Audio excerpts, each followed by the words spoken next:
गेल्या 4 दिवसांपासून ओबीसींच्या न्याय हक्कासाठी आमरण उपोषणास बसलेले उपोषणकर्ते भरत निचिते यांच्या आमरण उपोषणासंदर्भात अजूनही कोणताही मार्ग न निघाल्यामुळे ओबीसी आंदोलनाची पुढील दिशा ठरवण्यात आली असून याबाबत अधिक माहिती देण्यासाठी पत्रकार परिषदेचे आयोजन करण्यात आले होते। या पत्रकार परिषदेला मोठ्या प्रमाणात पत्रकार बांधव व ओबीसी समाज बांधव उपस्थित होते। यावेळी ओबीसी समाजाच्या वतीने प्राध्यापक प्रकाश भांगरे सर यांनी पत्रकारांशी संवाद साधला। रिपोर्टर अंकुश भोईर यांनी घेतलेला या पत्रकार परिषदेचा आढावा। या वाळशेत गावचे सुपुत्र भरतजी निचिते ओबीसी या विषयाचे एक गाढे अभ्यासक यांनी त्यांच्या या मातृभूमीतच आमरण उपोषण करण्याचं निश्चित केलं आणि 26 नोव्हेंबरला आमरण उपोषणाला त्यांनी या ठिकाणी सुरुवात केली। आमरण उपोषण करताना त्यांनी महाराष्ट्र सरकार आणि केंद्र सरकार पुढे अनेक मागण्यांचं एक पत्रक या ठिकाणी ठेवलेलं आहे आणि थोडक्यात त्यांनी एका पत्रकाच्या माध्यमातून शासनाला प्रशासनाला त्यांनी दखल घ्यावी याकरता निवेदन दिलेलं होतं। त्या माध्यमातून त्यांनी या ठिकाणी उपोषणाची सुरुवात करून या ठिकाणी आज उपोषणाचा 4था दिवस आहे। आज जे राज्यामध्ये चालू आहे त्या घडामोडीमध्ये प्रथमतः आपल्या घटनेनुसार म्हणा परंतु संविधानिक नसलेलं 50% सिलिंग हे आपणा सगळा पत्रकार बंधूंना करून तुम्ही लोकशाहीचे 4थे स्तंभ आहात, तुम्हाला ज्ञात आहे की इंदिरा साहनी प्रकरणामध्ये जो निर्णय लागला त्यातून 50% आरक्षणाचं सिलिंग करण्यात आलं। परंतु त्यानुसार आज देशामध्ये जे आरक्षण मिळत आहे दलित, आदिवासी, पिछडा अशा 3 विभागातून आणि 4था ओपन, आणि हे होत असताना दलित आदिवासींना शेड्यूल मध्ये असल्या कारणाने त्यांचं हक्काचं आरक्षण त्यांना त्या ठिकाणी मिळतं। ओबीसींना मंडळ आयोगाच्या शिफारशीनुसार 1994 साली महाराष्ट्रात आणि देशात 7 ऑगस्ट 1990 साली आरक्षण लागू झालं, परंतु महाराष्ट्रात त्याची अंमलबजावणी ज्यावेळेस झाली त्यावेळेस त्या आरक्षणाचे 6 तुकडे करण्यात आले। एनटी जो वर्ग होता ज्याचं NT A B C D असे 4 प्रकार करण्यात आले।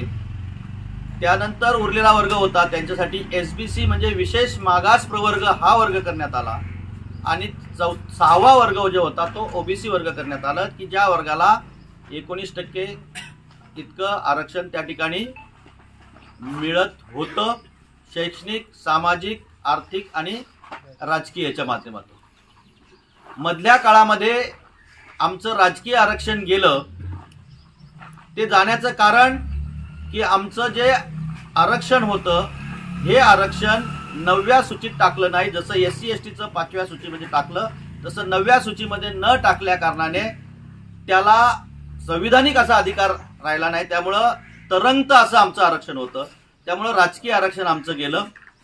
वारंवार आम्ही ओबीसी संघटनांच्या माध्यमातून आमचं राजकीय आरक्षण पुन्हा मिळावं याकरता केंद्र सरकारच्या दप्तरी, राज्य सरकारच्या दप्तरी अनेक आंदोलनं केली, अनेक उठाव केले, अनेक वेळा पत्रव्यवहार केले, पण शासनाने त्याची दखल घेतली नाही। आजही आमचं राजकीय आरक्षण आम्हाला मिळत नाही, ते काही पुनर्स्थापित झालं नाही। एका बाजूला राजकीय आरक्षण गेलं, दुसऱ्या बाजूला शैक्षणिक आणि सामाजिक आणि आर्थिक आमची कुचंबना मोठ्या प्रमाणात व्हायला लागली आणि असं असताना महाराष्ट्रामध्ये खऱ्या अर्थाने डॉक्टर बाबासाहेब आंबेडकरांनी केलेल्या घटनेनुसार कलम 300 नुसार ज्याची जितकी संख्या आहे त्यानुसार त्याला आरक्षण मिळणं हे गरजेचं आहे। म्हणजे ओबीसीची संख्या ही 50%च्या वर आहे। 1931च्या जनगणनेनुसार ती 52% आहे। खऱ्या अर्थाने ओबीसीला 52% आरक्षण मिळणं गरजेचं आहे, पण असं असताना नवोदित काही आता आंदोलक तयार होतात आणि ते नवोदित आंदोलक त्यांना कुणबी प्रमाणपत्र देऊन ओबीसी मध्ये समावेश करावा आणि तोही 50%च्या आत करावा अशा प्रकारची मागणी करून एक असंविधानिक मागणी करून एक गोंधळ निर्माण करण्याचा इच्छितो की प्रशासनामधल्या एखाद्या ठिकाणी कोणी लोकशाही मार्गाने जर आंदोलन करत असेल तर त्या ठिकाणी महसूल विभागाचा माणूस, पोलीस विभागाची माणसं, आरोग्य विभागाची माणसं कंपल्सरी असणं गरजेची आहेत. पोलीस विभागाची माणसं सतत या ठिकाणी आहेत, महसूल विभागाची पण मध्ये मध्ये फेरी मारतात, परंतु दर 12 तासाने त्या उपोषणकर्त्याचं युरिन टेस्टिंग पासून बॉडी चेकअप करणं गरजेचं आहे. फक्त दुसऱ्या दिवशी आरोग्य विभागाने बॉडी चेकअप केलं, त्यानंतर 2 दिवस आरोग्य विभाग फिरकलं सुद्धा नाही. अशा प्रकारे जर प्रशासन लक्ष घालत असेल आणि अशा प्रकारे जर ओबीसी तरुण उपोषणाला बसलाय म्हणून जर दुर्लक्ष करत असेल तर त्या सरकारचा आम्ही निषेध करू. म्हणजे इतका हलगर्जीपणा चालू आहे. आता 4था दिवस आहे, कुणीही लक्ष द्यायला तयार नाही. म्हणून उपोषणकर्त्याचे जे समर्थक आहेत, जो ओबीसी समाज आहे तो त्या ठिकाणी भडकून उठला आणि त्यांनी सांगितलं का जर सरकार अशा प्रकारे लक्ष द्यायला तयार नसेल तर चला आपण प्रशासनाला जाब विचारू. म्हणून हजारो लोक या ठिकाणातून निघाली आणि तहसील कचेरीमध्ये पोलीस स्टेशनला जाऊन त्यांनी निवेदन दिलं की तुम्ही जर लक्ष देणार नसाल तर आम्हाला त्या ठिकाणी आमचं जे आंदोलन आहे ते तीव्र करायला लागेल. आम्ही उद्या शहापूर बंदची त्याकरता हाक दिली आणि त्या माध्यमातून ते खडबडून जागं झालं आणि आम्ही इथं पोहोचायच्या आत आरोग्य विभागाची गाडी येऊन त्यांनी त्या ठिकाणी त्याचं टेस्टिंग केलं. म्हणजे आम्हाला त्याचं शारीरिक टेस्टिंग करण्यासाठी महसूल तहसीलदारांकडे आणि पीआयकडे जावं लागलं आणि त्यांनी कडक शब्दात सांगितलं. त्यावेळेस ते इथं आले. म्हणजे तुम्ही याच्यावरून लक्षात ठेवा की शासन ओबीसी समाजाकडे किती दुर्लक्ष करतं. म्हणजे 75 वर्ष आमच्याकडे दुर्लक्ष आहे. त्याहून पलीकडे आज उपोषणकर्ता उपोषणाला बसलाय, त्याच्या तब्येतीची संपूर्ण काळजी घेणं हे प्रशासनाचं काम आहे. प्रशासनाने दुर्लक्ष केलं, त्यातून काही तीव्र अशा प्रकारचं आंदोलन निर्माण झालं तर ते आंदोलन हे केवळ आम्ही शांतता मार्गाने त्या ठिकाणी आंदोलन करत आहोत. आमचा हेतू कुठेही दगाफटका करणं नाही, कुठल्याही प्रकारे कुठलीही तोडमोड करणं नाही, कुठल्याही प्रकारची जाळपोळ करणं नाही. शांतता मार्गाने उपोषण करणं हाच असताना शासन जर प्राथमिक सुविधा ज्या गोष्टी करायच्या आहेत त्या जर करत नसेल तर आम्हाला जाणीवपूर्वक कायदा हातात घ्यावा लागेल. अशा प्रकारची तीव्र भावना या ठिकाणच्या ओबीसी समाजामध्ये त्या ठिकाणी निर्माण झालेली आहे. याच्याही पुढं उपोषणकर्ता या ठिकाणी उपोषणाला आहे. याच्याही पुढं सरकार जर चुकीच्या मार्गाने जर दुर्लक्ष करत असेल, उद्या तर आम्ही बंदची हाक दिली आहे, तो बंद पूर्णपणे चांगल्या पद्धतीने यशस्वी होईल. याचं कारण मी तुम्हाला सांगितलं की सर्व व्यापारी मंडळ या ठिकाणी येऊन गेली, त्यांनी पाठिंबा व्यक्त केला. अगदी न्हावी समाज पासून तर कुंभार समाजापासून, वाणी समाजापासून, आगरी सेनापासून तर कुणबी समाजाच्या संघटनांपासून तर सगळ्या ज्या ओबीसी मध्ये येणाऱ्या ज्या 364 जाती आहेत त्या सगळ्या संघटनांनी केवळ शहापूर तालुक्यातल्या नव्हे ठाणे आणि पालघर जिल्ह्यातल्या सुद्धा संघटनांनी या ठिकाणी येऊन त्या ठिकाणी समर्थन केलं. महाराष्ट्र राज्याचे आगरी युवा परिषदेचे दशरथ दादा पाटील हे सुद्धा या ठिकाणी येऊन त्यांनी सुद्धा त्या ठिकाणी आंदोलनाला सपोर्ट केला. महाराष्ट्र राज्याचे ओबीसी मोर्चाचे चंद्रकांत बावकर साहेब की जे प्रचंड विद्वान व्यक्तिमत्व आहे की टीव्हीवर आपण त्यांना नेहमी ओबीसी विश्लेषणानं बघतो, ते सुद्धा या ठिकाणी आले आणि त्यांनी सुद्धा त्या मागण्या पाहिल्या आणि त्या संदर्भात उपोषणकर्त्याशी चर्चा केली आणि त्यांनी सुद्धा या ठिकाणी मोठ्या प्रमाणात पाठिंबा दिलेला आहे.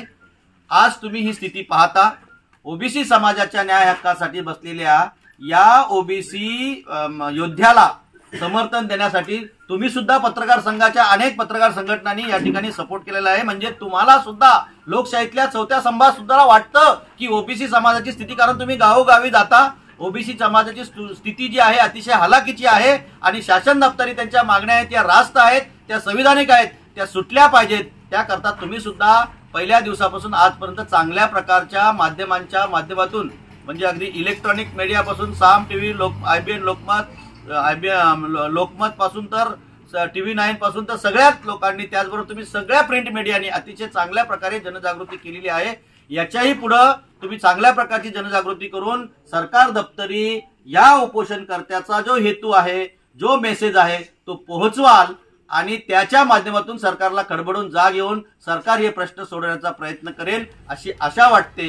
हे तुम्हाला मी आपल्या सगळ्यांसमोर नमूद करत आहे. ओबीसी राजा जागा हो, संघर्षाचा धागा हो. ओबीसी राजा जागा हो, संघर्षाचा धागा हो. सर, उद्या शहापूर बंदची हाक दिलेली आहे. बरोबर. शहापूर शहर आहे की शहापूर तालुका आहे? शहापूर तालुका आहे. आणि शहापूर तालुका असेल तर शहापूर मधली इतर गावं असतील किंवा जी मोठी गाव आहेत, हो. तिथल्या बंदचं काय नियोजन आहे? म्हणजे आता बाकी तुम्ही जनजागृती असेल किंवा तिथं बंद कशा सोडतात? आम्ही आता सर्व पोलीस स्टेशनला किनवली, कसारा, खर्डी, शहापूर आणि वाशिल या सर्व पोलीस स्टेशनला डीवायएसपींना त्या ठिकाणी पीआयला आणि तहसीलदारांना त्याचं रितसर निवेदन दिलेलं आहे. आणि जी व्यापारी मंडळ आहेत की जी आम्हाला समर्थन देण्यासाठी आली होती, त्या व्यापारी मंडळांनी आम्हाला जे सपोर्ट केलेलं आहे उपोषणकर्त्याला, त्या सगळ्यांना आम्ही रितसर निवेदन दिले की आणि आम्ही त्यांना विनंती केली की हा ज्वलंत प्रश्न आहे, अनेक वर्षापासूनचा प्रलंबित प्रश्न आहे, तर त्याकरता एक दिवसीय बंद ठेवून आम्हाला सहकार्य करावं अशी त्यांना आम्ही विनंती केलेली. लोकशाही मार्गाने करावं, कुठेही धाकदडपशा नाही, कुठेही जाळपोळ नाही, कुठेही काही होणार नाही, शांतता मार्गाने बंद त्या ठिकाणी पुकारला जाईल. हे बघा, मराठा समाजाच्या ज्या मागण्या होत्या त्या मागण्या तशा असंविधानिक आहेत. ज्या 5-6 आयोगाने आजपर्यंत मराठा समाज हा सक्षम हे सांगितलेलं आहे आणि मग तुम्ही तुमच्या तोंडी तुम्ही सांगून की हा शैक्षणिक आणि सामाजिकदृष्ट्या मागास आहे म्हणून तुम्ही त्यांना ओबीसी मध्ये घ्या अशी जर मागणी असेल तर ती असंविधानिक आहे. परंतु डॉक्टर बाबासाहेब आंबेडकरांनी ज्या दिवशी घटना लिहिली त्या दिवसाच्या 340 कलमामध्ये जे नमूद केलेले मागण्या आहेत, नमूद केलेले जे विषय आहेत ते ओबीसींसाठीचे आहेत आणि ते संविधानिक आहेत. त्यामुळं आम्ही जे उपोषण करतोय हे संविधानिक मागण्याकरता करतोय. जे आम्ही संविधानिक मागण्या ज्या करतो आहेत या आम्हाला संविधानिक मार्गाने सोडवायच्या आहेत. त्याच्यामुळं आम्हाला कुठेही गोंधळ घालायची गरज नाही, कुठेही आंदोलन करायची गरज नाही, कुठेही आक्रोश करायची गरज नाही. आम्ही शांतता मार्गाने उपोषण करता आमचा या ठिकाणी आहे. शांतता मार्गाने सर्व ओबीसी समाज त्याच्या पाठीशी राहून या प्रश्नांची सोडवणूक करू पाहत आहोत. सर, आता शहापूर आपला ठाणे जिल्ह्यातले मुख्यमंत्री, ठाणे जिल्ह्याचे जे पालकमंत्री आहेत आपले, ठाणे जिल्ह्यातले केंद्रीय मंत्री सुद्धा आहेत, इथं किसन कतोरे साहेब आहेत. मला वाटतं त्याच्यातलं कोणीच अजून इकडे फिरकलेलं नाहीये. बरोबर आहे.